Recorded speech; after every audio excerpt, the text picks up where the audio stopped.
When something is important enough, you do it even if the odds are not in your favor. It is important to view knowledge as sort of a semantic tree. Make sure you understand the fundamental principles, i.e. the trunk and big branches, before you get into the leaves/details, or there is nothing for them to hang on to. You get paid in direct proportion to the difficulty of problems you solve. My proceeds from the PayPal acquisition were $180 million. I put $100 million in SpaceX, $70 million in Tesla, and $10 million in Solar City. I had to borrow money for rent. You should take the approach that you're wrong. Your goal is to be less wrong. I think it's very important to have a feedback loop where you're constantly thinking about what you've done and how you could be doing it better. It is possible for ordinary people to choose to be extraordinary. I think it would be great to be born on Earth and die on Mars. Just hopefully not at the point of impact.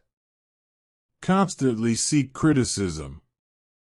A well-thought-out critique of whatever you're doing is as valuable as gold. No, I don't ever give up. I'd have to be dead or completely incapacitated. If you need inspiration, don't do it. I'm not trying to be anyone's savior.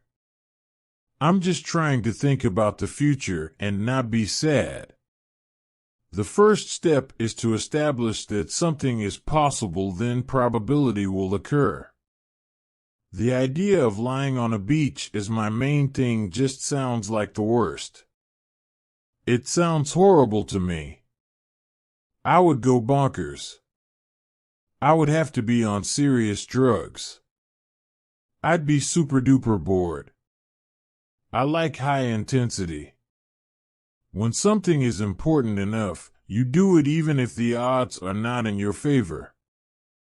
I came to the conclusion that we should aspire to increase the scope and scale of human consciousness in order to better understand what questions to ask. Really, the only thing that makes sense is to strive for greater collective enlightenment. Any product that needs a manual to work is broken. In terms of the internet, it's like humanity acquiring a collective nervous system. Whereas previously we were more like like a collection of cells that communicated by diffusion.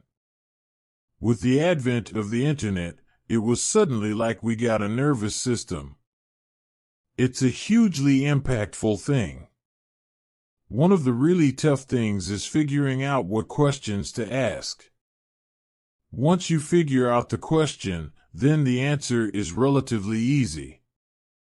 I take the position that I'm always to some degree wrong, and the aspiration is to be less wrong. Constantly think about how you could be doing things better. When I was a little kid, I was really scared of the dark. But then I came to understand, dark just means the absence of photons in the visible wavelength 400 to 700 nanometers.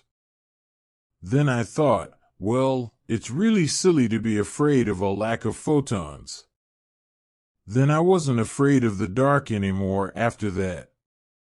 One of the biggest mistakes we made was trying to automate things that are super easy for a person to do, but super hard for a robot to do.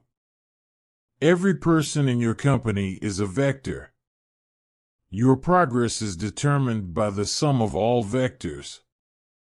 I could go and buy one of the islands in the Bahamas and turn it into my personal fiefdom, but I am much more interested in trying to build and create a new company.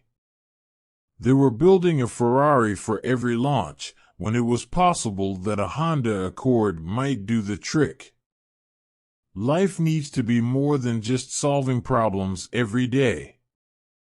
You need to wake up and be excited about the future. I think we have a duty to maintain the light of consciousness, to make sure it continues into the future. You need to live in a dome initially, but over time you could terraform Mars to look like Earth and eventually walk around outside without anything on. So it's a fixer-upper of a planet. Don't confuse schooling with education. I didn't go to Harvard, but the people that work for me did. The idea of lying on a beach as my main thing just sounds like the worst. It sounds horrible to me. I would go bonkers. I would have to be on serious drugs. I'd be super duper bored. I like high intensity. I really like computer games, but then if I made really great computer games, how much effect would that have on the world? If you buy a ticket to hell, it isn't fair to blame hell. Stop being patient and start asking yourself, how do I accomplish my 10-year plan in 6 months? You will probably fail, but you will be a lot further ahead of the person who simply accepted it was going to take 10 years. I would like to die on Mars. Just not on impact. I think it is possible for ordinary people to choose to be extraordinary. I'm not trying to be anyone's savior. I just try to think about the future and not be sad. My children didn't choose to be born, I chose to have children. They owe me nothing, I owe them everything.